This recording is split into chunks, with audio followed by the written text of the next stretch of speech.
Here's a couple of smoked pork chops that Glo did up in the kitchen this afternoon, and they're great for a quick meal. They're pre-cooked, so all you have to do is put them in the frying pan and make them lightly golden brown to your liking. But go ahead and like and subscribe to our channel and try this recipe out, and we'll see you in the next video. Bye. Hi, welcome to Glo's Kindred Kitchen, and I'm Glo. Well, tonight we are going to be making some smoked pork chops. This is just a really easy, simple dinner, but delicious. So let's go ahead and get started. What I have done is I've taken out my pan. This is my non-stick pan, and I already have it warming up slightly, and I'm going to put some canola oil in there, just enough to cover the bottom of the pan. That's maybe a tablespoon at the most. And when it starts to shimmer, that's when we're going to be putting our smoked pork chops in. Smoked pork chops you can buy at most grocery stores, and the brands, at least that we have in our area, we live in western North Carolina, are Smithfield and Hormel. Those are the two that I have found, and they're usually about this thick, and they come in a pack usually of anywhere from 4 to 6 of them. But it's usually a pound package. So what we do, since it's just the two of us now, is I will go ahead and open up the pack, and I wrap them individually in saran wrap, and then I put them in a freezer bag or in a vacuum seal bag, and that way it preserves them. But it makes such a quick meal. You can pull this out, set it on your counter, and within, in the summertime at least, within 10-15 minutes, they're almost pretty much defrosted. So we're just going to do up 2 of them tonight, and I'm going to go ahead and see if let me just get my hand wet. If it sizzles in the pan, you know that the grease is hot, and it's not. So let's go ahead and turn it up just a little bit more.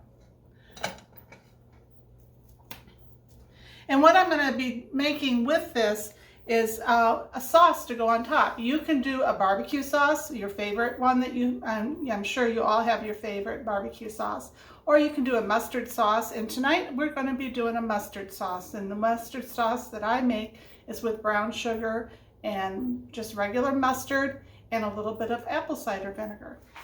And it's very good and just kind of a refreshing meal.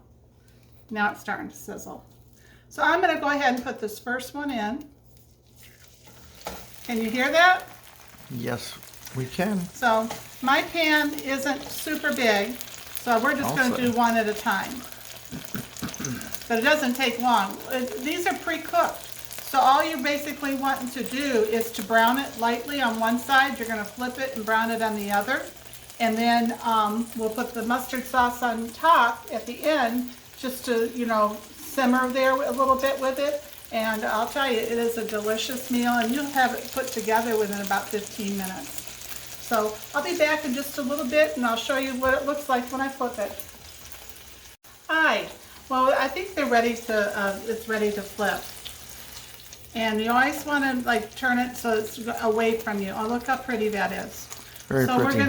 This was on here maybe 2 minutes, wouldn't you say, Richard? About that, yeah. Yep, and it'll probably be about a minute on this side, and then it'll be done, and we can put the next one on. And the reason why they're so quick is because they are pre-cooked. But I'll be back in just a moment, and I'm going to show you how we do our mustard sauce. All right, well, this is how we do the mustard sauce. I have about 1.5 tablespoons of brown sugar in here. And then to that, I always shake my mustard first and make sure it's mixed up good. Make sure the top's closed too. Yeah, really, because mustard stains. And you're going to put in, just a couple squirts. So that's probably about a teaspoon. And then a little bit of, and let me shake this too. This is apple cider vinegar with the mother. And you want just a splash of that. Splish splash. So that's probably at the most a half a teaspoon.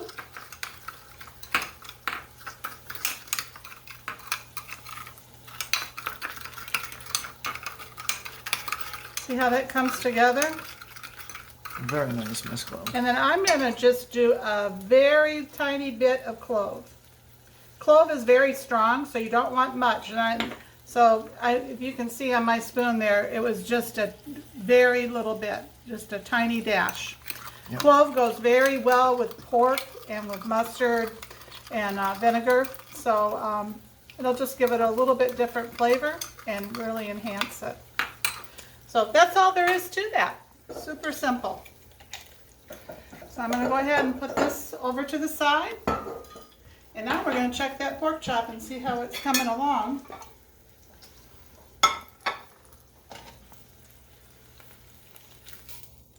Oh yeah.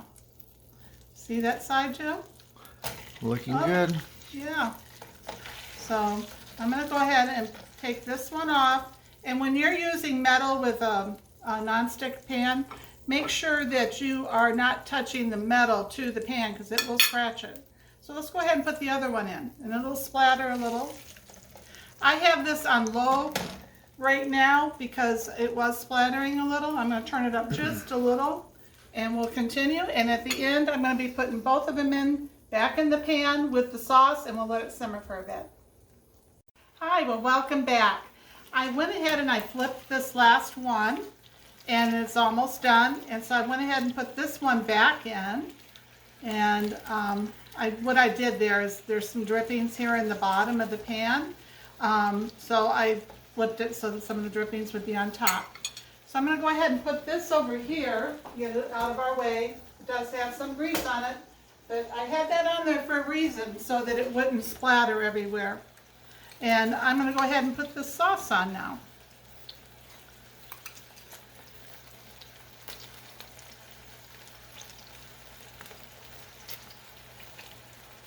There we go. So this is just going to simmer a little bit longer, and I'm going to turn it down to low. I had it on 3 there, and I'm going to cover it and just let it simmer for just a couple of minutes, and we'll be back and I'll take it up. Hi, well, our pork chops are done. Don't those look delicious? Looks good, Miss They Clove. smell good still. really Smells good yummy. too. So I'm going to go ahead and take these up and put them on the platter. And we usually let them rest for maybe 5 minutes. And I hope you enjoyed this video. As you can tell, this is just a super easy meal to prepare. I could come home from work, pull these out, even if I've had them in the freezer, and I'd have dinner ready within a half an hour. So if you enjoyed this, please like and subscribe to our channel. We would really appreciate it. Bye.